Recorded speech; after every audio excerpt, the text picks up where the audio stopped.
We're good. Oh, there it is. Now we are live. Yes, we are live. Hey guys, it's me, Joe Carducci, JoJo from Jers. I am with Congressman Jason Crow. Nice to see you. First of all, how are you? No, I'm hanging in there in what is a tough time to say the least. But I'm fighting back and speaking up and jumping into the fire here. You are, and you have consistently done that. And when people are looking around for Democrats who are leading the way, standing up and fighting back. And you are definitely one of the most prominent voices out there, and you have been relentless since Donald Trump returned for his second season of this shit show. That's as nice as I'm going to be about it. But and I want to thank you for that. I've thanked you many times, and I won't ever be able to thank you enough for what you're doing. And I just want to sort of speak to that for a second, because what I'm feeling and what I'm seeing and hearing from a lot of people who do what I do, but also just from my peer groups, from my friends, especially right now, especially today, in the wake of what happened with Jimmy Kimmel, is a lot of hopelessness, a Yeah. lot of anxiety, a lot of fear and worry. But the general theme is, what do we do now? Like, is there anything we can do? And when I see you out there today, flanked by senators and fellow members of Congress, you give me a sense of feeling seen in this moment, so that I don't feel so hopeless. Can you speak to that, because you just gave a speech on the floor about the state of our nation and how people can fight back. I want to know, what your impetus was for doing that, and a little bit of the backstory of how you're navigating all of this. Yeah. Fear is natural. Uh, feeling these emotions are natural. There's this saying in combat. I went to war 3 times in Iraq and Afghanistan, and there's this saying that if someone's going into a combat situation or on a mission, if they're not a little afraid of that, they're either lying, or they're not. They're not telling themselves the truth, right? They're either lying to you, or there's something wrong with them. So that is natural in these situations. So courage is what you do when you encounter fear, when you don't know what to do, right? It is what emboldens us, and that's what we're facing right now. Fear and intimidation are contagious, and courage is also contagious. So this is a leadership moment. This is a moment for us to stand up, to embolden ourselves, to have courage, even in the face of fear and anxiety and uncertainty, and some paralysis that people might feel because everything going on around us, and to just start doing things, because there is tremendous power. There's tremendous power that we have not lost, right? And what's happening is the elites and some of the most powerful in this country, they are letting us down. There is cowardice everywhere we look, in some of our most powerful institutions, right? Big media conglomerates bending the knee, large law firms cowering, big businesses buckling, right? CEOs showing up and prostrating themselves to the altar of Donald Trump. And they're doing it out of either fear or greed or both. But I contrast that with the incredible courage that we're also seeing around the country from regular Americans. In your state of New Jersey, right? A little league coach standing up and putting himself between his little league kids and ICE agents and saying, no, you don't have a right to be here. You can't threaten and intimidate my kids. Right? You have moms taking off their shoes and running into the fray to put themselves between school children and unmasked ICE agents. You have millions of Americans standing up almost every day in small towns and big, saying, no, not on our time, not on our watch, and not in our name. That is what I'm looking at. That's what's giving me courage, there's a lot of power and people are using it. Yeah, and it's interesting. You spoke about fear, and I would say that the Trump administration, in particular, they want us to be afraid. They are using unfortunate and tragic events um, as a tool to silence people for dissenting speech. They're talking about freedom of speech, right? But it's really it's convenient speech. It's the kinds of speech that they want you to say. And so, what happened with Jimmy Kimmel is sort of representative of that. And they're hoping to probably send a chilling message, to other people because he's already said, Fallon and Seth Meyers should be next. But you said today in your remarks, you said, as you've mentioned, you went to war 3 times. And part of the reason you did that was to defend our rights as Americans. And chiefly among those rights is our right to free speech. And that includes speech we don't agree with. Can you Right. talk a little bit more about that? Yeah, I believe so strongly in this. I mean, first of all, well, what is more American than dissent and questioning authority, right? Our Right. country was literally born because of questioning authority and dissent, right? That is the most fundamental and American value. Is we just don't take what authorities tell us for truth. We question, we push back, and that's something that should span the political spectrum. Right? And the reason why it's important to all of us, the reason why an attack on free speech is an attack on everybody, is that power is cyclical in America, right? You have to defend it all the time because you're not always going to be in power, right? You're not always going to be in the majority. So it's important we all defend it so that when you are in the minority, when you don't have power, you also have the ability to question authority and push back. That was one of my main messages today. Why conservatives, why Republicans, why Democrats, why progressives, why independents, and everybody should be deeply troubled by what this president and his cronies are trying to do. They are trying to take it from all of us. And if they do, we will all be worse off. If we do, we will lose our democracy. Actually, let me put a finer point on it. We are creeping and sliding to authoritarianism. This is the playbook of an authoritarian, right? And he doesn't have ideology. If somebody thinks they're safe because of their political affiliation or their color or their geography or some other factor, they're not paying attention to history. In a system where raw power and corruption and greed control, nobody is safe, ever. Donald Trump doesn't have a political ideology. Donald Trump is about power, and he's about himself. And we have actually seen this.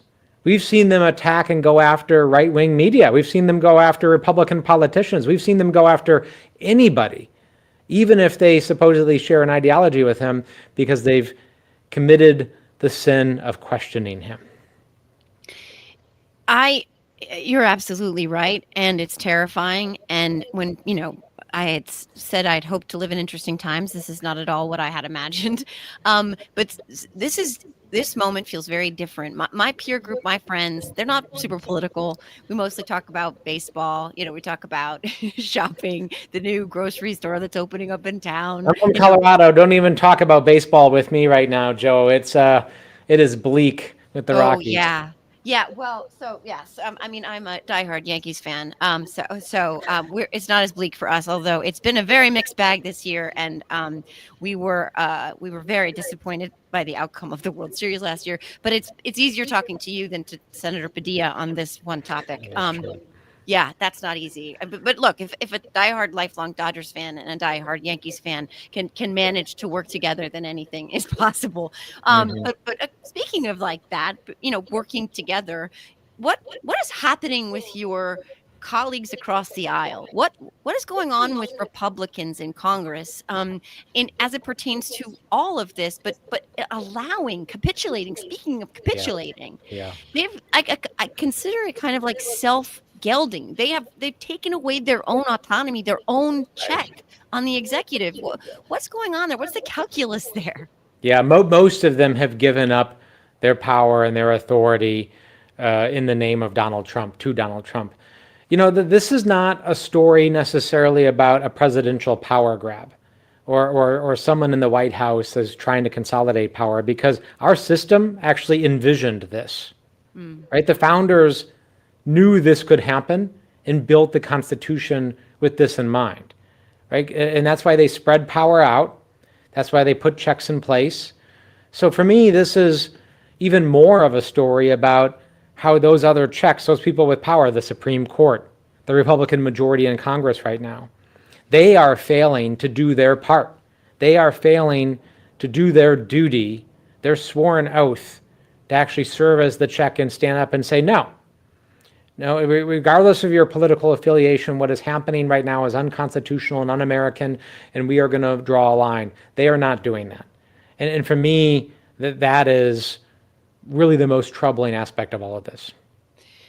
Yeah, and by contrast, you and many others in the Democratic Party in Congress are standing up and speaking out and doing the work of fighting to preserve and protect this democracy. And I want to just close with that. Like, what can you tell the American people right now that you're doing, your colleagues are doing to fight this? I know you're Yeah, giving speeches, and that is yeah. incredibly important, and you're meeting the moment in that way. What are some other things, first of all, that you're doing, that your colleagues are doing, and some places where the American people can look to give them a sense of hope and optimism in a very dark time?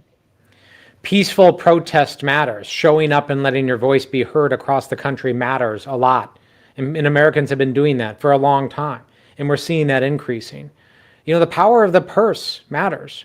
If our businesses are going to capitulate and prostrate and enable this slide to authoritarianism, we shouldn't shop at their stores. We shouldn't give them our money. If our universities are going to buckle, we shouldn't be sending our kids there and sending our money there either. Right? That matters. Right? We have to make sure that people know that greed and enabling abuses of our Constitution and our democracy will not be rewarded. Right? And people see what they're doing. Yeah, and mobilizing matters. Building infrastructure to support our community and the most vulnerable matters a lot. We have parents across the country who are organizing Instagram groups, who are collaborating and educating people on their free speech rights and protecting children and protecting other parents. We have food banks opening up across the country to support people who are suffering. We have people coalescing and propping up one another all over this nation. And there are so many things to be done and so many things that we can and must be doing right now to preserve our power and to start taking it back. Yeah, and I don't want to look back in 2026 at this time right now and say if only, woulda, coulda, shoulda, because by then it'll be too late. And I know that that is something that is true of you too. That you are, again, I say this a lot, but you really are meeting this moment, and you are giving me a lot of hope. And you are using your voice in a world right now where Republicans in the Trump administration would very much like for us not to. So I thank you for that. I thank you for giving me a sense of hope and others a sense of hope. I thank you for your tireless work and for your fight and for your passion. And for your fearlessness, because right now, if we let that fear consume us, then all will be lost. That's right. Well, we're in this together. You also give me hope because you're volunteering. You're doing this on your own time, on your own dime, and you're not doing it without sacrifice too. Because I know you take a lot of heat, right? They're in this type of environment. You can't speak up without some reaction to that, and your courage and ability to keep doing that matters a lot. Thanks, and I appreciate that. And we were talking about this before we started, and I know we're wrapping. And I want to comment on that real quick because we didn't finish that conversation because I found out that Charlie Kirk had been murdered in real time because I was doing a podcast with Senator Padilla, and Senator Padilla was handed a note, and when he told me, my instantaneous response was to cry. And it's not because I appreciated Charlie Kirk's rhetoric, because quite the contrary, I did not. It's not because I thought he was a particularly good person, because I did not. It was because I don't want our country to be in this place where anyone loses their life for using their voice, whether that is to spew what he was spewing, or whether or not is to say the things that I say or you say or anyone else says. That is a foundation, of a bedrock of America. And I immediately went to social media and expressed thoughts of concern for his family, etc. And what I got in response from a lot of people online, and this is not a me playing victim by any stretch. It's an absolute commentary on where we are and where we need to move away from. We're you deserve what he got. You did this. You're next. Um, threats against myself, threats against my family, and that's just not a country I want to live in. What happened to Charlie Kirk should not have happened. I do feel terribly for his family, for everyone who loved him, but also for our country. And I'm worried for my kids, and they're my why. They're why I do this on my time and my dime, as you said.